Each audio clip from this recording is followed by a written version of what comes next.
I did a test to find stiffness for my application. Since I got my Voron printer with dual nozzles, it's time to do some combination of materials to see what can be changed or further. Hi, welcome to Slow Engineering. I'm David.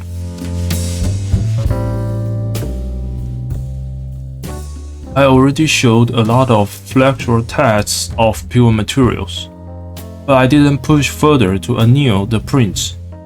Annealing makes the parts stronger and stiffer than the prints without treatment. So it would be a good approach to try about annealing. Although annealing seems good for material property, but it also suffers from dimensional accuracy. Higher temperature makes the prints distort and shrink. The parts after annealing might not be implemented into the project that need dimensional accuracy anymore. So, how about I just build a chamber and fill the material which is needed for annealing?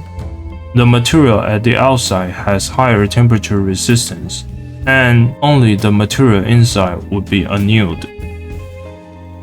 Here comes the material I tested before. The PLA is overall the stiffest material, and the second is the PA12CF. The PA12CF also has higher temperature resistance up to 120 degrees Celsius. It would be quite suitable for this approach. The PLA cored PA12CF specimens are made. The original support space is replaced by the solid PLA prints. After printing, put these specimens into the drying oven to anneal, hoping there is no leaking or distortion on them.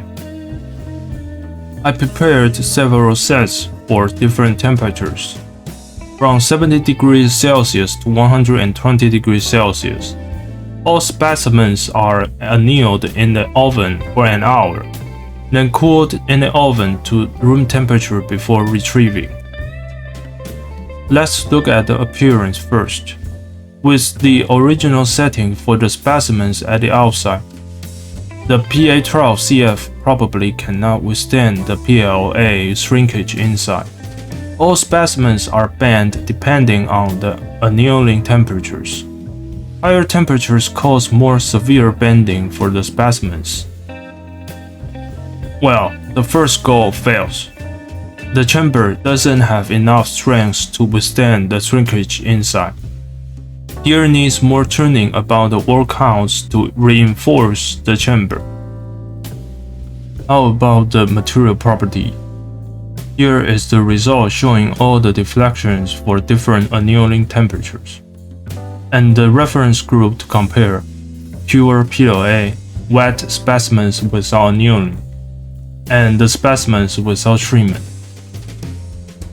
The result shows at lower temperature like 70 to 100 degrees Celsius. It doesn't have an obvious change. They have almost the same outcomes with the specimens without annealing. And this is what I guessed. I used dual nozzles to print these specimens. PA12CF has a higher nozzle temperature at 260 degrees Celsius, and the nozzle for PLA only runs at 200 degrees Celsius. It means when the second nozzle is printing, the first one is ironing the surface. The prints have already annealed with the high temperature nozzles when printing. And this probably also explains why two materials which have the values of flexural modulus around 2200 megapascal can reach 2500 megapascal without post-processing treatment. On the other hand, the specimens with lower temperature probably separate the two materials when PLA reforming, which makes small gaps between two materials. When I tested and loaded the specimens, I randomly heard crack sounds. It was probably caused by the different materials debinding and strain lost. Move on to the higher temperature annealing part, 110 and 120 degrees Celsius.